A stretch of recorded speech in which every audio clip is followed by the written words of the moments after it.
ఇది చూస్తుంది మనం, ఇది డబల్ రోడ్కి మనకు ఆనుకొని ఒక 2 ఎకరాల సైట్ వచ్చిందండి.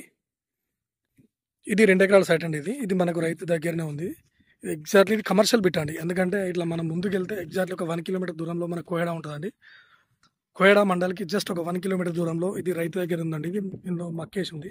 మనకు 1 ఎకర్ వచ్చేసి 60 లాక్స్ చెప్తున్నానండి. నేను పక్కన మొత్తం ఇటు మ్యాంగో గార్డెన్స్, ముందు వరి పొలాలండి.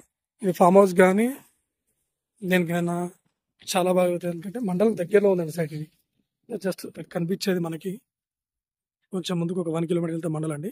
అదేవిధంగా ఇటు బ్యాక్ సైడ్ వెళ్తే మనము ఉస్నాబాద్ టు సిద్దిపేట వరంగల్ వెళ్ళే 4 వేకు ఎగ్జాక్ట్లీ ఒక 3 కిలోమీటర్ దూరంలో ఉంటుందండి. ఈ రెండింటి మధ్యలో సైట్ ఉంటుందండి. మనకి ఇది ఉస్నాబాద్కి ఎగ్జాక్ట్లీ ఒక 18 కిలోమీటర్స్ దూరంలో ఉంటుందండి సైట్. ఇది మనకి ఇది రైతు దగ్గర ఉందండి. ఒక 2 ఎకరాల సైట్. ఇది మొక్కజొన్న వేసిరండి. ఇదంతా రోడ్ వేస్ అండి. ఇది మనకు కరీంనగర్కి వచ్చేసి ఒక 40 కిలోమీటర్ దూరంలో ఉంటుందండి సైట్. ఇది సిద్దిపేటకు కూడా ఎగ్జాక్ట్లీ ఒక 25 కిలోమీటర్ దూరంలో ఉంటుంది సైట్. ఇదంతా రోడ్ వేసే మంచి రైట్ సైడ్ భూమి అండి. ఇది కింద మనకు బ్యాక్ సైడ్ అక్కడ వేప చెట్లు కనిపిస్తున్నాయి అండి. అక్కడ వేప చెట్ల వరకు అండి సైట్. ఇది మండల్కి దగ్గర కమర్షియల్ బిట్ అండి.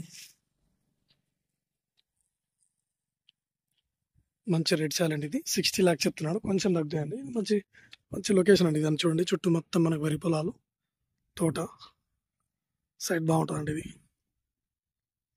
మంచి లొకేషన్. పక్కన మనకు బ్యాక్ సైడ్ చూస్తుంటే మంచి లొకేషన్స్ ఉంటాయండి.